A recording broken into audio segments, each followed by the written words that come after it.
Welcome to another episode of Muscle and Fitness Raw. I'm your host, Dr. Jim Stoppani. I just completed 20 reps of curls, and that was my first set using a workout technique called Diminishing Set Train. With this technique, you use a weight that limits you to 20 reps per set. Your goal is to complete 70 reps in just 4 sets. Sounds simple, right? After all, if you do 4 sets for 20 reps each, that's a total of 80 reps. But you will not be completing 20 reps on every set.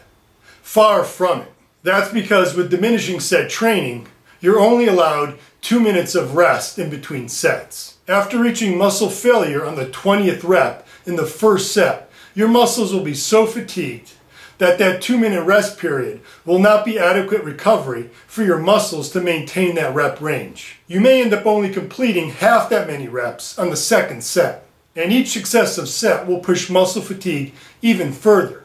So the number of reps you're able to complete on each successive set will continue to fall as you go. You'll be lucky if you can complete those 70 reps in 6 or 7 sets the first time you use this technique. Trust me. One key to diminishing set training is finding a weight that limits you to 20 reps on the first set. If you find a weight that limits you to 19 reps, you're good to go too. However, if you can't complete at least 19 reps on the first set, the weight's too heavy. Or if you can complete more than 20 reps on the first set, the weight is too light.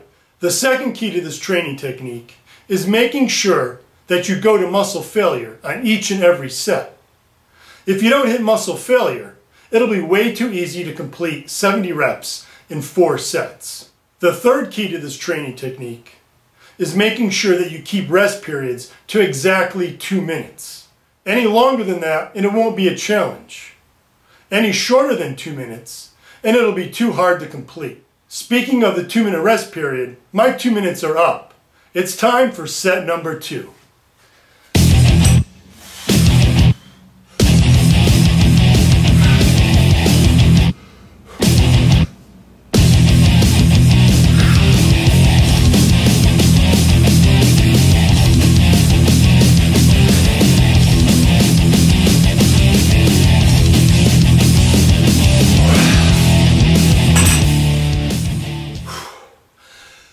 Well, that's another 14 reps for a total of 34 reps. 36 more to go. My reps just dropped by 6 reps in only 1 set. Now, are you getting the idea of how hard this training technique is? My biceps are already on fire after just 2 sets. At the rate I'm going, I've got at least 4 or 5 sets to go, just to get through my first biceps exercise. This training method will definitely take you out of your comfort zone and really shock your muscles into growing. For most of you, the first time you do this workout, your sets and reps will probably look something like this. In set 1, you'll hit 20 reps. In set 2, you'll likely drop down to about 12 reps or even less. This all depends on your muscle endurance and your muscle's ability to recover quickly between sets. Now you've completed 32 reps and have 38 more to go. In set 3, reps will drop again to about 9. That's a total of 41 reps with 29 left to go. From here, reps won't drop much, as the weight's light enough for you to complete at least 7 to 9 reps on all successive sets. In set 4, you'll likely get about 8 reps, for a total of 49 reps with 21 left to go. In set 5, you'll probably squeak out about 7 reps for a total of 56 reps and 14 left to complete. In set 6, you should see another 7 reps for a total of 63 reps with only 7 left to go. And in set 7, you need to put in everything you have to eke out those 7 final reps for a total of 70 reps. And you're finally done. But that's just the first exercise for that muscle group. You'll only use the diminishing set training method for the first exercise of every major muscle group. You should finish the workout with all the exercises you normally do for each muscle. Looks like my 2 minutes are up again. Time for set number 3.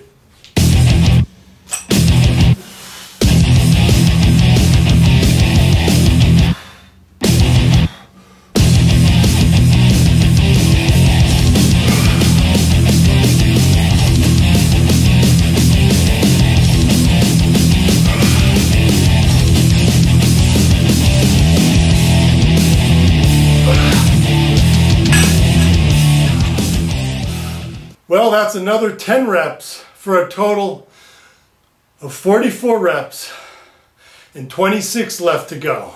So how do you whittle away at the total number of sets it takes you to reach 70 reps when you're starting at about 7 sets or so, and your goal is to get down to only 4 sets? Well, simply training this way will build more muscle endurance and train your muscles to recover quicker between those short 2-minute windows. Doing this for 4 to 5 weeks will drastically increase the number of reps you can complete on each set and cut back on the total number of sets it takes you to complete 70 reps. But it still may not be enough to hit your goal of 70 reps in just 4 sets. So I suggest you also alter your training on the other exercises you do for that muscle group.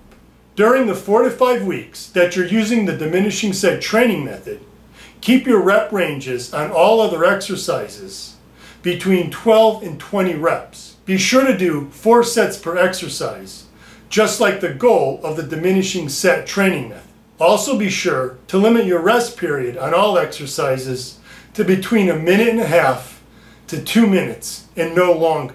And do not reduce the weight on your successive sets. Find a weight that allows you to complete 12 to 20 reps on the first set.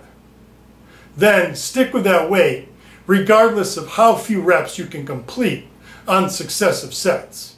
This is similar to the diminishing set training. Training this way on all your other exercises will increase your muscle endurance and enhance your muscle's ability to recover between sets. All of this will further help to increase the number of reps you can complete on all sets of the diminishing set training and reduce the total number of sets it takes you to reach 70 reps. Doing this will ensure that you reach that 4-set mark in just 4 to 5 weeks. You can use the diminishing set training method for all muscle groups simply by using it on the first exercise for each muscle group. For a sample program that I designed to show you how to train using the diminishing set training method, go to www.muscleandfitnesstrainer.com and download for free my MNF Raw Diminishing Set Training Program. You can use the training program exactly the way I designed it, or simply insert the muscle group workouts into your current training split. Or you can use diminishing set training as part of my MNF 30-day fitness challenge as seen in the June 2010 issue of Muscle and Fitness magazine. Well, my 2 minutes are up again, so I better get to set number 4. While I'm doing that, be sure to look for more great tips like this in other episodes of Muscle and Fitness Raw right here at muscleandfitness.com.